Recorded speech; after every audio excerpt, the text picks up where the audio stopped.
Всем привет, мои дорогие! Сегодня я хочу предложить вам новый мастер-класс. Это фиалочка. Вот такая красота у нас получится. Я практически уже доделала. Сейчас в процессе мастер-класса мы с вами доделаем до конца. Итак, что нам понадобится для изготовления фиалки? Прежде всего, обратите внимание на зефирный фоамиран. Вот такого розового цвета, 1-миллиметровый. Вы можете выбрать розовый, фиолетовый, любой, который вам больше всего нравится, так как у фиалки очень большая цветовая палитра. Итак, темный 1-миллиметровый иранский фоамиран зеленый, вот такого темно-зеленого оттенка. Он будет нам служить для листьев. Далее, что нам понадобится? Клеевой пистолет, клеевые стержни, ножницы. У меня вот такие маленькие есть и чуть побольше. Флористический рукав, наждачная бумага для обработки флористического рукава.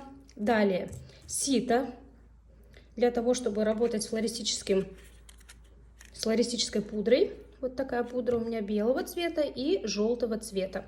Она, в принципе, бывает одинаковая, вне зависимости от какая зернистость, выбирайте любую. Следующее, на что хотела бы обратить внимание, это молды. Для фиалочки бывает молд именно цветка фиалки, но у меня его не было, и если у вас тоже нет, вы можете использовать молды, которые есть у вас в наличии. Вот такое вот полотно я рекомендую всегда иметь в наличии, потому что оно подходит практически для любых цветов. Вот такой вот универсальный молд листа я использую тоже для фиалки. Он, в принципе, и по прожилкам, по рисунку прожилок хорошо подходит. Ну и в целом я использую его во многих цветочках. Вот у меня есть молд мака. Тоже можно его использовать, лепесточек мака. И вот такой тоже универсальный, очень старый молд я использовала как раз сегодня. Он мне больше всего подошел. Ну и у меня завалялся настоящий молд листа фиалочки, я его тоже буду использовать. Это будет маленький, а это будет побольше. Все это я говорю вам для того, чтобы вы не расстраивались, если у вас нет оригинального молда. Всегда можно выйти из ситуации тем, что есть дома. Далее, у меня вот такие вот есть тычиночки.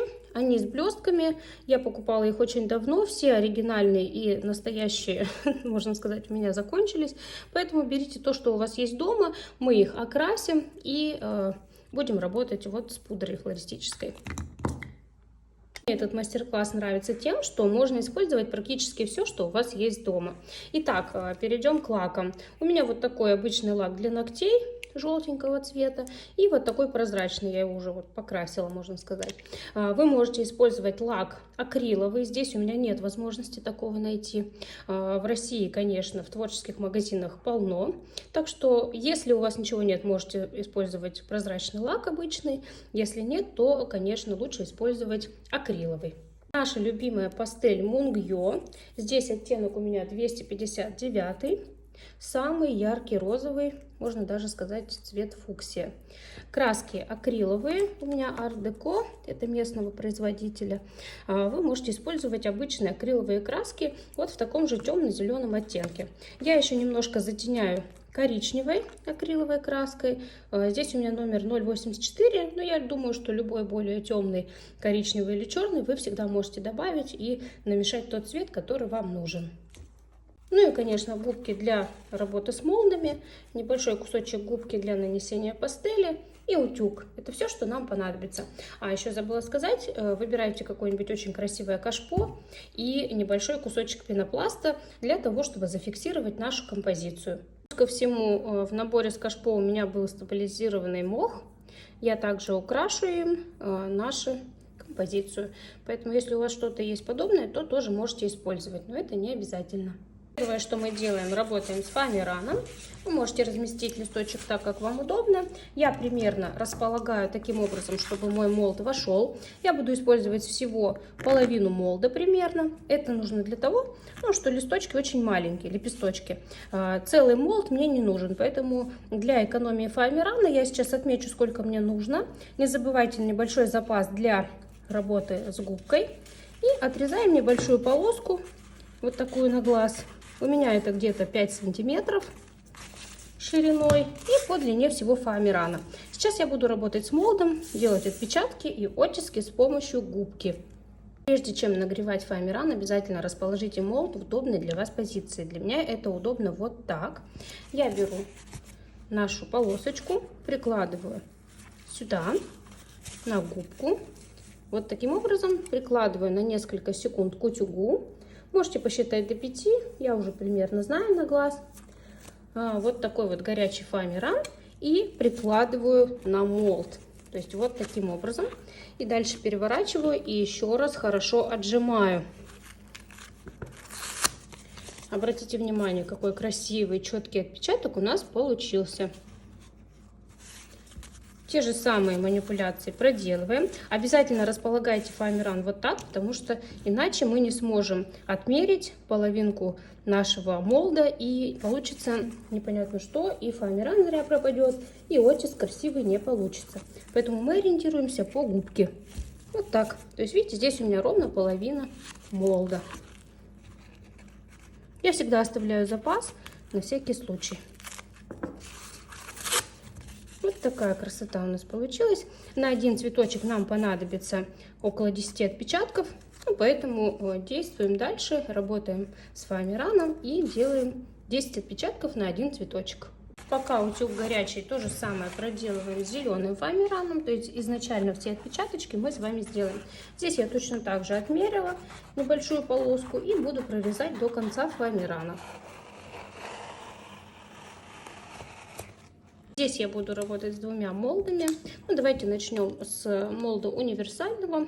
Обратите внимание, примерно прожилки одинаковые, но здесь, конечно, более ярко выражены. Итак, берем точно так же. Здесь фоамиран у нас иранский, можем подержать его чуть-чуть подольше. Это нужно для того, чтобы он хорошо прогрелся. Зефирка греется быстрее. Несколько секунд прогрели и отпечатываем. Я всегда переворачиваю, чтобы зафиксировать, аккуратно все сделать и чтобы отпечаток был хорошим. Вот такая красота получилась. Здесь я уже буду вырезать на глаз. Если хотите сделать больше, то можете перевернуть вот так фоамиран. Мне нужны листья разного размера, поэтому я так делаю. Сейчас я еще раз нагрею фоамиран и попробую отпечатать весь молд. Несколько секунд нагреваем, прикладываем, переворачиваем обязательно и отжимаем. Вот такой красивый у нас оттиск получился. Мои лепесточки примерно такого размера, поэтому я уже делаю на глаз. Если вам важно делать идеально, если вы только начинаете, то обязательно всегда примеряйте фоамиран и молд. Мне, в принципе, этого достаточно. Итак, поехали, попробуем оригинальный молд фиалочки. Он более хорошего качества, более проработанный. Мне, конечно, он нравится больше, но размер его маловат. Если бы был набор из нескольких молдов, было бы просто идеально. Именно таких. Но мне попался один. Обратите внимание, какая глубина. Да, здесь много маленьких прожилок, а здесь рисунок идеальный. Поэтому, конечно, оригинальные молды всегда использовать лучше. Но сейчас мы делаем из того, что есть.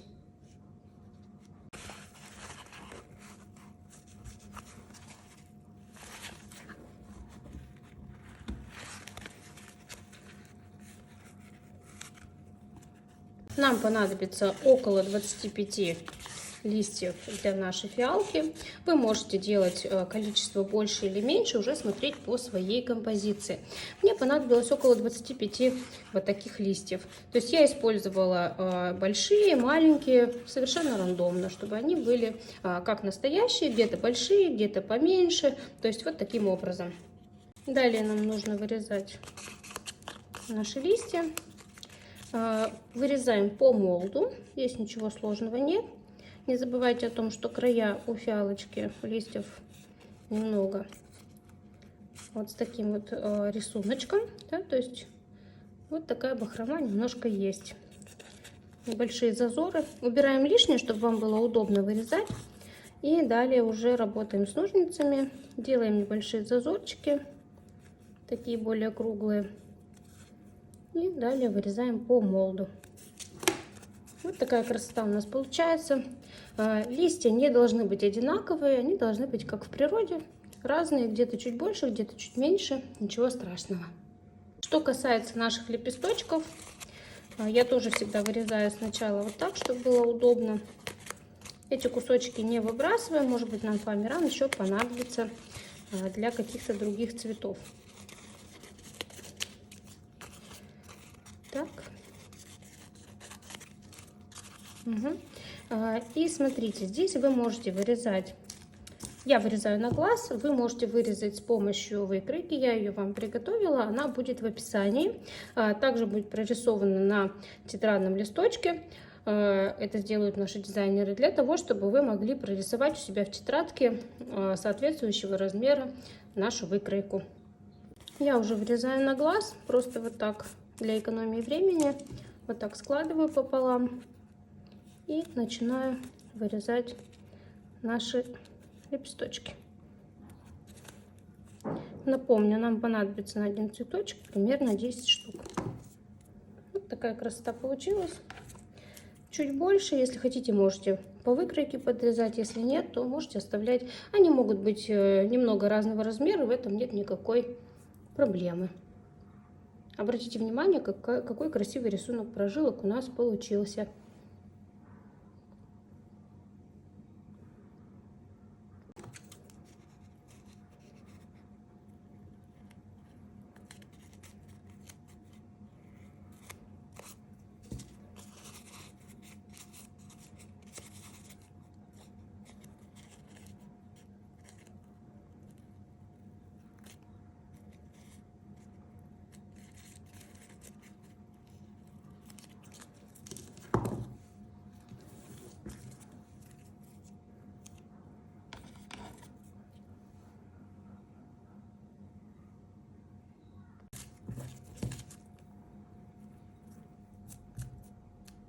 Пока прогревается клеевой пистолет, мы перейдем к обработке флористического рукава.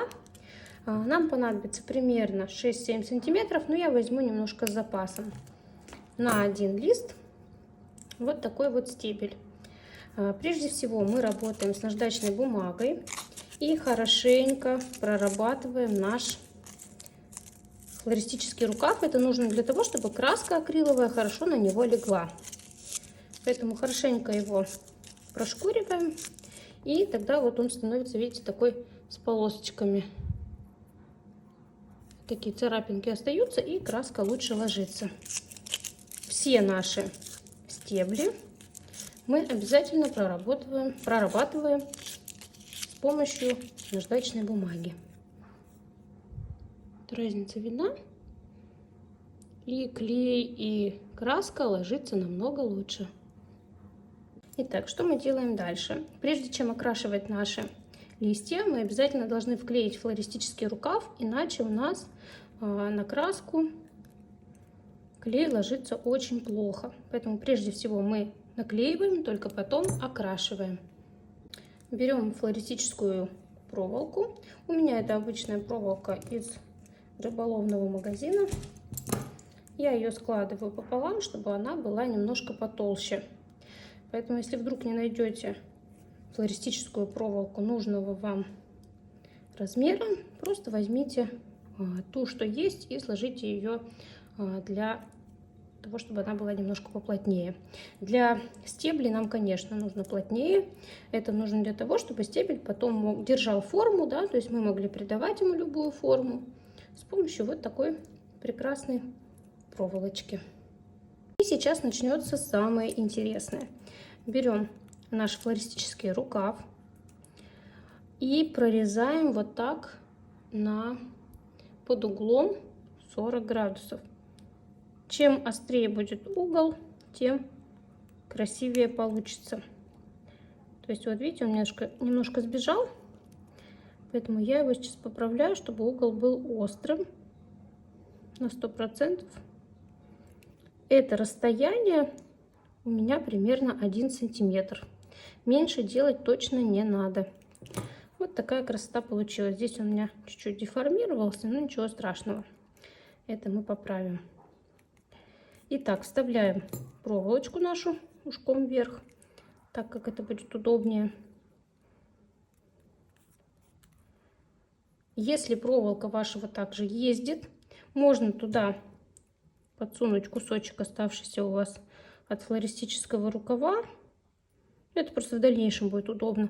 Либо кусочек фоамирана. Я вот так беру на ножницы и, как правило, просто туда вставляю, чтобы проволока моя не ездила, чтобы было все зафиксировано так, как мне надо.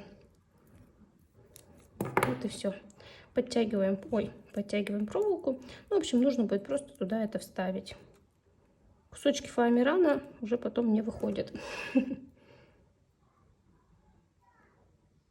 Так, аккуратно вставляем.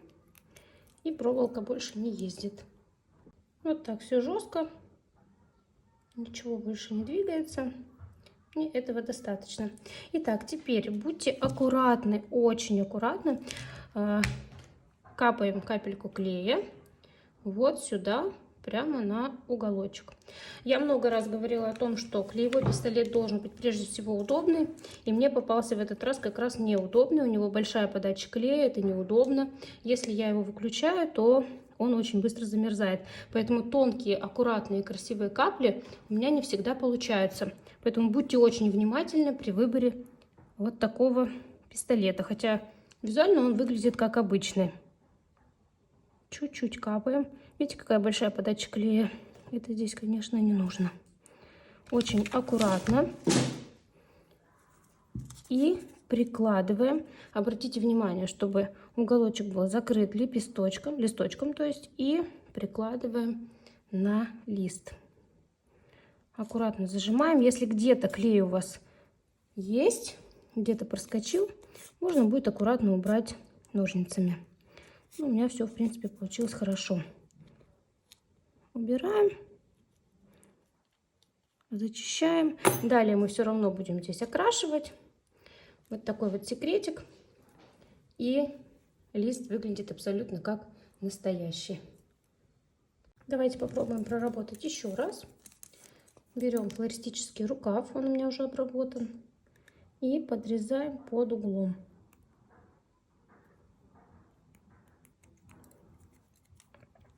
Уголочек делаем острым. Вот так. Далее продеваем проволочку и фиксируем. Вот сейчас я беру кусочек фоамирана. Точно так же его как-нибудь складываем и ножницами продеваем внутрь, для того, чтобы зафиксировать нашу проволоку.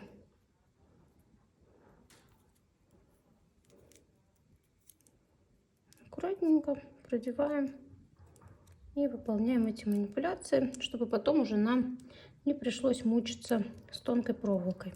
У кого проволочка потуже, побольше, вам такого делать, скорее всего, не нужно будет. Ну вот и все. Все, проволока зафиксирована. Точно так же капельку клея. Аккуратно. Видите, у меня здесь огромная подача просто клея на пистолете, поэтому не очень удобно. Вкладываем и аккуратно вклеиваем. За счет того, что клей-пистолет горячий, вообще клей горячий, флористический рукав может немножко деформироваться, поэтому контролируйте этот процесс и вклеивайте аккуратно. Вот, нигде лишнего клея нет, все отлично.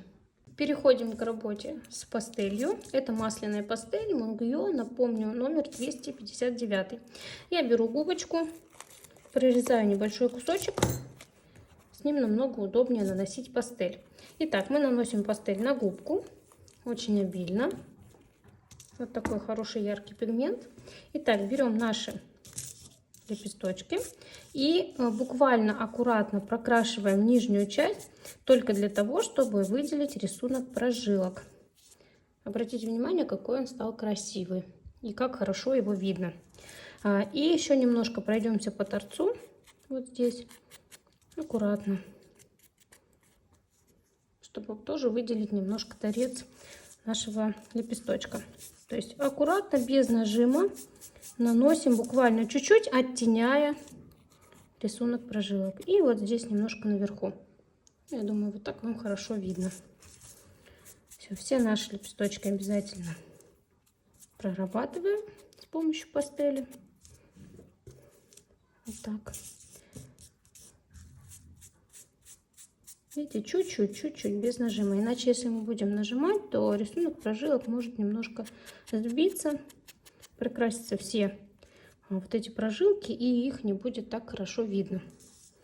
Следующее, что мы делаем, это обрабатываем край лепестка, складываем немножко гармошкой и хорошенько перетираем вот так между пальцев, только краешек, чуть-чуть буквально. Это нужно для того, чтобы фоамиран стал тоньше и лепестки приняли такую настоящую форму, что они немножко потрепались, что они вот такие вот красивые. Можете делать волну на краях, если это нужно, чуть-чуть, вот так. И лепесточек уже стал живым, уже не просто лепесток из фоамирана, да, а живой лепесточек. Таким же образом прорабатываем все. Вот я показываю, прокручиваем аккуратно, только краешек, только чуть-чуть. Вот уже получается такая красивая волна.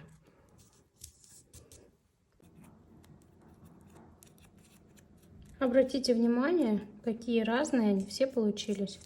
Это и дает нам вот такую вот натуральность для наших лепестков. То есть обязательно нужно обрабатывать фоамиран руками.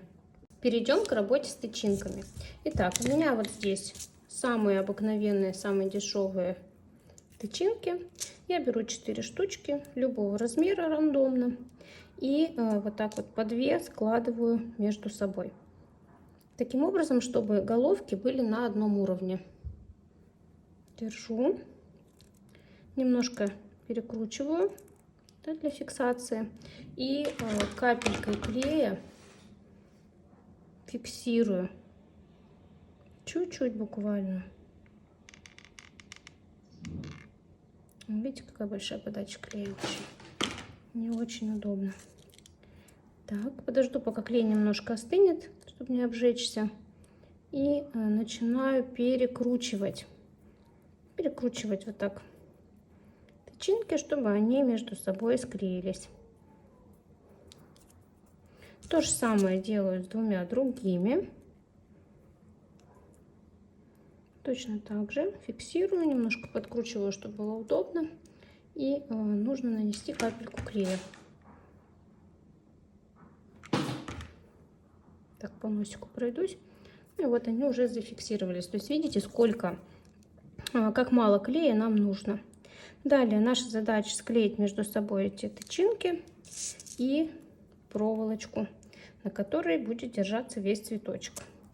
Я также складываю вдвое, для того, чтобы она была поплотнее. Можно сюда прямо в ушко налить немножко клея, чуть-чуть, и с двух сторон вот так зафиксировать. То есть вы оставляете проволочку в серединке и вот таким образом, видите, они 4 штучки друг с другом соединились, и проволока тоже у вас зафиксирована. Можете немножко подкрутить вот так, чтобы клей лучше взялся. Угу. Это будет основа нашего цветочка. Далее лишние нити мы отрезаем. Не бойтесь, у вас уже здесь все зафиксировано. И уже тычинки никуда не денутся. Вот такая красота получилась из того, что было дома. Если есть возможность купить сразу пушистые тычинки для фиалки, то, конечно, это будет все гораздо легче. Далее мы пользуемся акриловым лаком, но у меня его нет. Да, напоминаю, что я беру просто обычный лак. Но с акриловым работать гораздо удобнее. Наношу полностью на наши тычинки. Это нужно для того, чтобы везде-везде схватились наша пудра.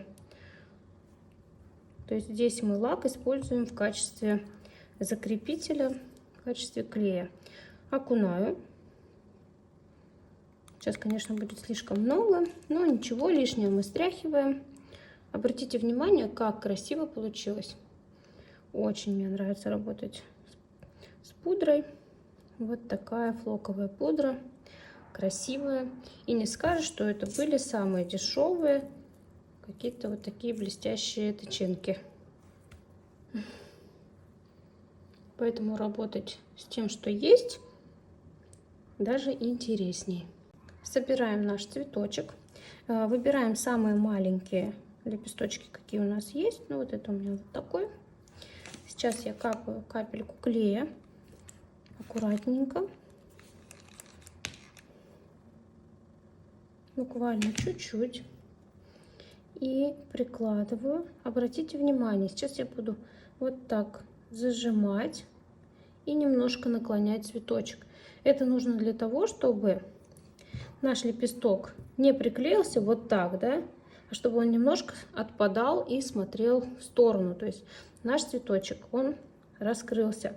Обратите внимание вот на этот зажим. Он нам дает как раз-таки вот такое красивое раскрытие. В первом ряду у нас 3-4 лепесточка. Они не должны пересекаться. То есть мы не вот так, да, накладываем, а вот таким образом, чтобы они не пересекались. Следующий лепесток точно так же. Наносим капельку клея и прикладываем. Стараемся перекрыть здесь все неровности и, соответственно, опять зажимаем. Такой небольшой зажим, вот видите, у меня есть. Здесь я держу до фиксации клея обязательно. Уже приклеился ко мне. Вот так. То есть здесь у нас уже происходит вот такое раскрытие. Далее берем следующие лепесточки. Ну, тоже старайтесь брать самые маленькие. Казалось бы, фиалка очень простой цветочек. Но чем он проще, да, тем получается, что и сложнее. Потому что очень мелкие лепестки. Если у вас есть молд, который уже с готовым цветком, то это, конечно, проще. Если вы работаете с отдельными лепестками, как я люблю делать так всегда, то здесь немного, конечно, сложнее будет. Так, но зато намного реалистичней. Здесь видно, что каждый лепесточек, он себе принадлежит, он определенным образом, видите, раскрылся. Вы это все поправляете. Это уже настоящий ручной мелкий труд. Вот такая красота у нас получается. Фиксируйте так, как вам нужно. У меня здесь есть небольшое расстояние, но ничего страшного. Сейчас мы перекроем его просто следующим рядом. И будет тоже очень реалистично и красиво. Потому что лепесточки в природе не бывают идеально ровными и одинаковыми. Это и дает нам сходство. Так, прикладываем. Вы уже поняли, да, что следующий ряд мы фиксируем между остальными лепестками. Вот я прикладываю, здесь немножко поджимаю снизу, для того, чтобы лепесток не прилип сюда, да, а самостоятельно вот так вот болтался уже на цветке. И для того, чтобы он создавал объем, что он здесь, не в этом ряду, а в следующем ряду уже. Сейчас немножко еще зафиксирую, и будет прекрасно. Вот видите, я его сделала ровно посерединке, то есть точно так же подклеила, немножко добавила клея, и теперь у меня виден объем цветка. Тем более здесь такое малое количество лепестков, объем очень важен. Берем следующий лепесточек, наносим капельку клея и точно так же следующий промежуток, вот сюда, например, аккуратно вклеиваем. Какая красота и нежность у нас с вами получается. Далее старайтесь брать от самых маленьких, ну, дальше чуть больше, чтобы был цветочек пропорциональный. Ну вот, обратите внимание, какой уже объем, да. Этот эффект создается с помощью того, что вы лепесточки вот так вот поддерживаете, подклеиваете вторым рядом, и они не слипаются с первым рядом.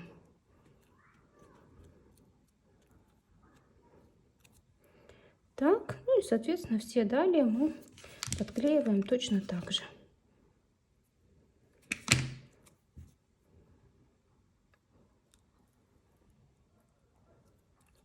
положили, немножко зафиксировали. Видите, он сам уже оттопыривается. Именно это нам и нужно. Ну и третьим рядом мы делаем то же самое. Соответственно, прикладываем уже туда, где у нас промежутки между этими лепестками.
Обратите внимание, как красиво получилось. И внизу, и вверху все хорошо, все очень аккуратно. И сейчас мы будем делать наш стебель и чашелистик. Берем обработанный флористический рукав. Обработанный я имею в виду наждачной бумагой, да, помните. Далее мы делаем чашелистик. Это очень просто. Вырезаем небольшие треугольнички длиной примерно 1 сантиметр. Вот такие маленькие. Это будут зубчики нашего чашелистика.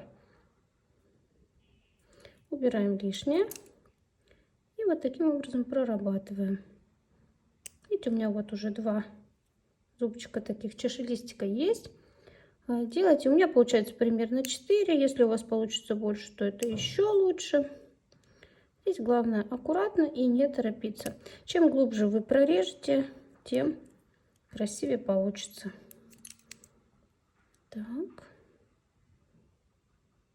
Может быть 5 будет, может быть 4.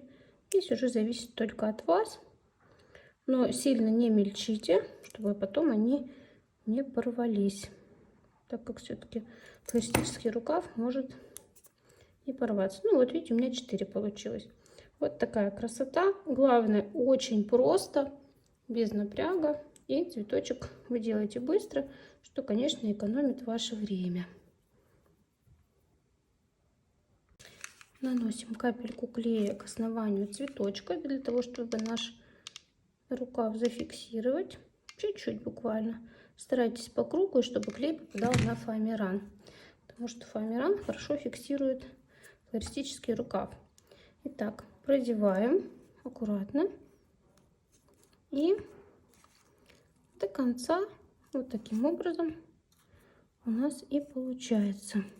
Если где-то есть излишки клея, мы их убираем, пока он не застыл. Это намного легче. И все аккуратненько. Если есть вот такие зазоры, да, как у меня, мы можем их просто с помощью ножниц туда вот так вот заправить. И все будет аккуратно, красиво, никаких проблем. Вот видите, у меня немножко клея. Я его сейчас тоже с помощью ножниц аккуратно уберу.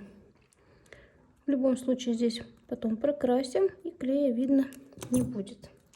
Расправляем все наши рядочки, потому что мы сейчас чуть-чуть их примяли.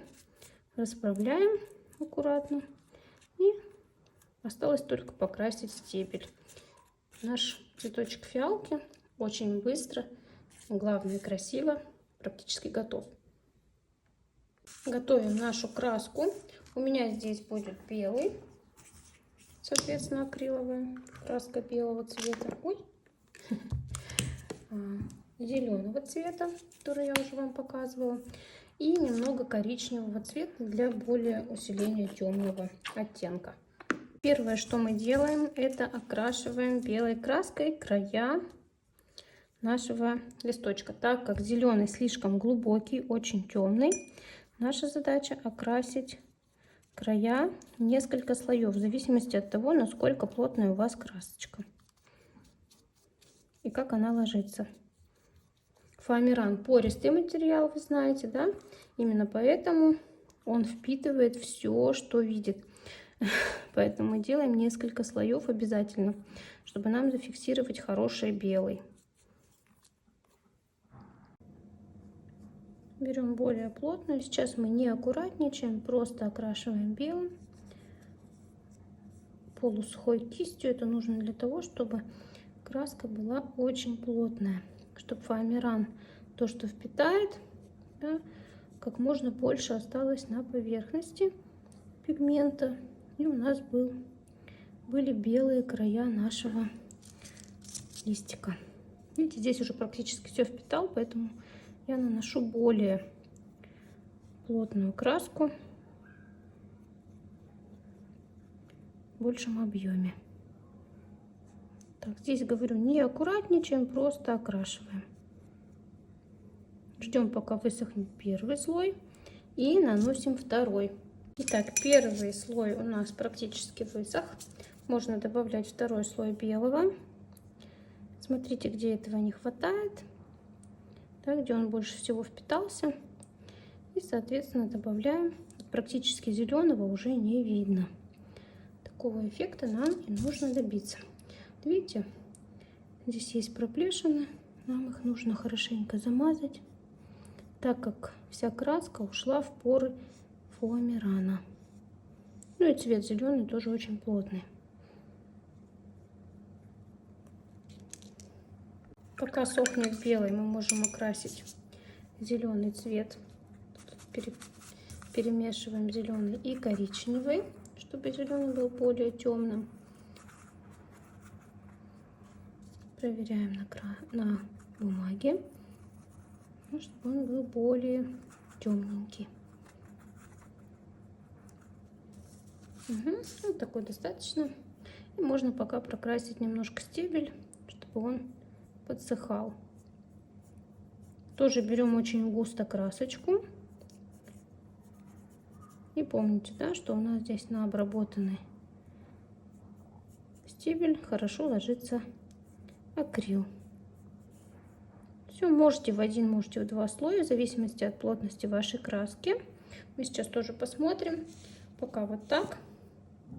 Я положу для того, чтобы он подсыхал. Как только подсохнет, мы будем дальше работать уже с самим листиком. Сейчас тоже можете не аккуратничать. Все это мы потом прокрасим. Главное, чтобы слой краски был достаточно плотным. Видите, я практически не мочу кисть в воде, для того, чтобы плотность была посильнее и цвет ложился хорошо. Все, пусть сохнет.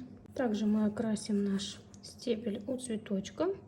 Я вот здесь на чашелистик не захожу, он должен быть немножко светлее, поэтому аккуратно прокрашиваем все неровности, не заходя на чашелистик практически. Все, весь стебель мы точно такую же краску, то есть точно такой же цвет окрашиваем, как и листья.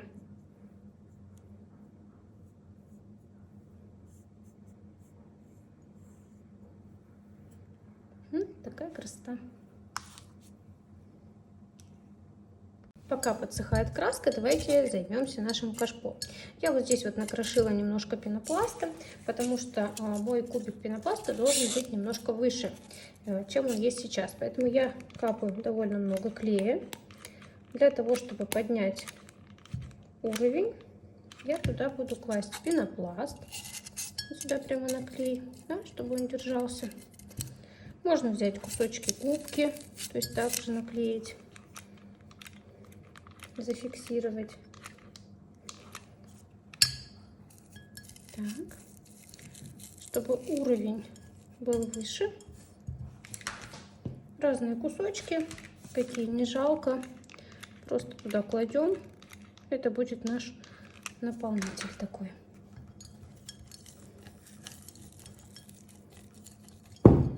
Все зафиксировалось, прекрасно.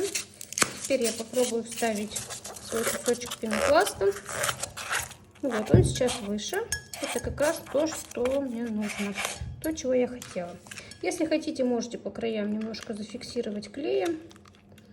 Если так хорошо сидит, то можно и не фиксировать. Я немножко вот здесь вот прихвачу. Вот так. Это будет основа, на которой держится наша композиция. Я вам говорила, у меня есть стабилизированный мох. И я сейчас просто вот эту белую поверхность перекрою мхом. Если у вас есть, то тоже можете так сделать. Если нет, то можете вполне использовать мелкие камешки, гальку. И на худой конец просто фоамираном. Вот так вот перекроем. Буквально, чтобы не было видно все наши неровности. Да, мох, конечно, для этого дела очень хорошо подходит. И работать с ним удобно. Зафиксируйте хорошо клеем, чтобы он потом не осыпался и у вас не было этих крошек.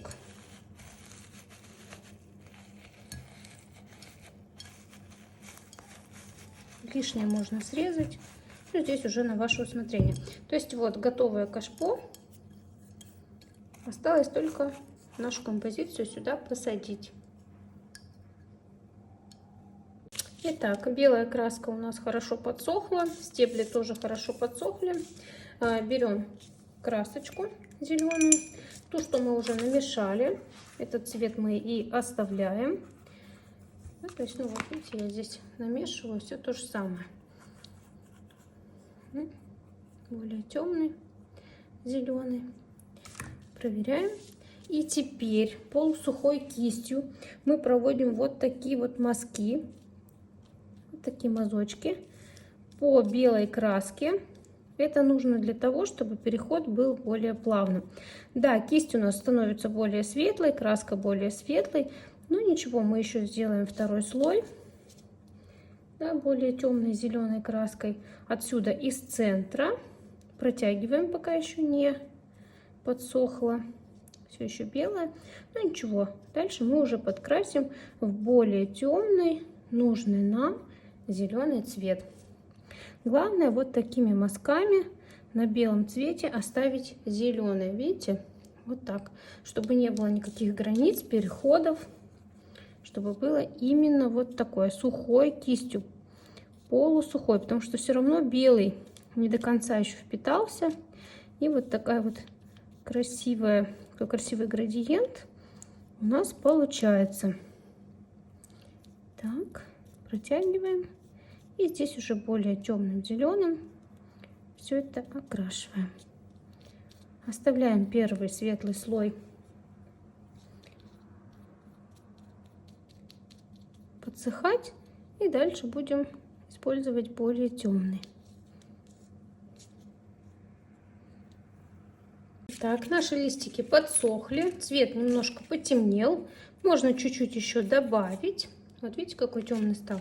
И обратите внимание, очень мало белых моментов на листочке. Поэтому все абсолютно правильно у нас получилось. Я вам говорила не аккуратничать, да, потому что белым мы все равно перекроем зеленым. Все, у меня, в принципе, цвет этот очень устраивает, довольно темный. Сейчас мы перейдем к работе с флоком. Итак, в качестве закрепителя, я вам уже говорила, я использую обычный прозрачный лак для ногтей. Вы используете акриловый. Для работы с флоковой пудрой нам всегда нужно использовать сито. Сюда мы насыпаем немного. Это для того, чтобы распределение флока было равномерным, чтобы не было никаких комочков. Итак, берем лак или акриловый, или такой. Наносим его по всей поверхности. Сейчас обратите внимание, будет перемешиваться все цвета с помощью лака. Такое есть, это отдельная магия. Пока лак не застыл, нам нужно активно работать с пудрой. Вот таким образом просто распределяем. Можно пальчиком помогать. Излишки убираем. Вот такая красота у нас получается. Это уже настоящий живой листочек. Итак, то же самое мы проделываем со вторым. Быстро наносим лак, пока он не подсох.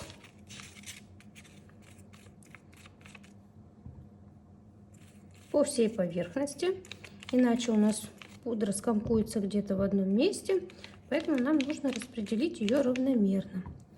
Берем наше сито и опять, вот видите, какой снежок. Вот так красиво по направлению. Убираем лишнее. Вот такая красота получилась. Согласитесь, да, совсем уже другой вид. Очень классно. Собирать композицию в горшочке — это совершенно другое, нежели собирать просто букет. Поэтому здесь у нас будет определенная с вами технология. Вот у меня получилось 3 вот таких вот заготовки.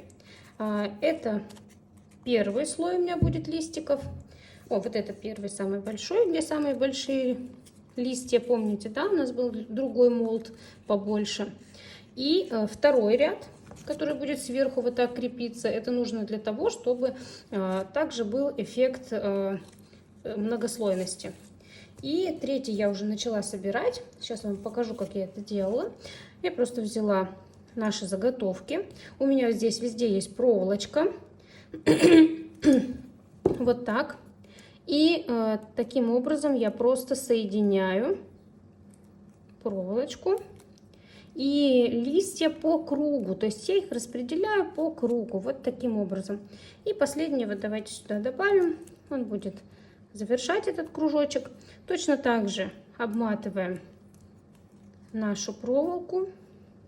Так. Для того, чтобы зафиксировать и было более эстетично, можно использовать тейп-ленту. Но так как у нас и так все перекрыто мхом, это не обязательно. Я сделаю, чтобы не уколоться. Ну и так мне больше нравится. Фиксация тейп-ленты всегда очень удобна. Ее просто накручиваем. Вы знаете, да, что тейп-лента состоит из пчелиного воска. И при нагревании от рук она начинает липнуть сама по себе. Вот. Закрываем не полностью, чтобы был вход для нашего пенопласта, чтобы можно было туда войти с помощью острой проволочки. Вот таким образом. Помните, я говорила, да, что у меня пенопласт практически вровень. Это нужно для того, чтобы листья, ну, вот так вот вставляем. Давайте сразу нанесем сюда клей, чтобы зафиксировать. Ставим сюда первый ряд и посмотрим, как будут листья у нас смотреться. Мне нужно было вровень, чтобы листья были не вверх, да, не вниз, а вот так ровно, красиво по этому горшочку кашпо. Итак, первый слой наших листьев. Сейчас я нанесу сюда немножко клея. Это для того, чтобы все зафиксировалось и больше уже наша композиция никуда не двигалась. В центр я просто вставляю силой. Да, это нужно для того, чтобы в пенопласт прошло. Это только первый слой. Сразу распределяем листики так, как нам надо. И поехал второй слой. Вот у меня еще 2. Здесь, в принципе, они все маленькие, поэтому без разницы. Отрежем лишнее. Нанесем также капельку клея сюда. Для хорошей фиксации. Где-нибудь рядышком, чтобы тоже было по центру. Распределяем. Можно немножко, чтобы немножко торчало. Здесь уже вы распределяете листья, как вам больше нравится. Чтобы они, конечно, друг друга не перекрывали, а чтобы был объем и их казалось намного больше. Вот так вот тут уже красиво, уже хорошо. Все распределяем, смотрим. Сразу фиксируем, потому что у нас будет третий слой. Потом будем добавлять цветы, чтобы композиция уже была более-менее понятная. Так, и у меня последний слой. Сейчас еще раз нанесу клей сюда. Так, и уже вот здесь рядышком распределяю листья и фиксирую в пенопласте. Вот так. Ровненько, красиво. Здесь у нас уже нарисовалась классная композиция. Листьев очень много, их так и должно быть у настоящей Фиалочки тоже очень много, в этом ее прелесть. И листья это одна из важнейших частей цветочка. То есть где-то это бутоны, да, в большей степени, а здесь как раз листья тоже имеют большое значение. Так как они красивые, самодостаточные, уже хорошо. Осталось теперь только добавить наши цветочки. Распределяем цветы, убираем лишнее. Чтобы нам перекрыть всю эту сердцевинку, нам нужно обязательно цветы расположить таким образом, чтобы они были вот, ну, практически вот здесь, вот внизу. То есть, видите, совсем немного расстояние, можно даже еще меньше. Я сейчас подрежу лишнее. У меня цветочек примерно 5-6 сантиметров от чаши листика до мха. И сейчас я сюда распределю, тоже так же возьму капельку клея и буду высаживать цветы. Итак, вот у меня кусочек, буквально 1 сантиметр проволочки, потому что чем ниже цветы будут посажены, тем красивее получится. Втыкаем и все перекрываем, потому что цветочки у фиалки, они практически у самого основания. Все остальные цветочки распределяем точно так же, как вам уже нравится.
Итак, девочки, наш урок завершен. Вот такая красота у нас получилась. Желаю вам творческих успехов в создании таких прекрасных цветов.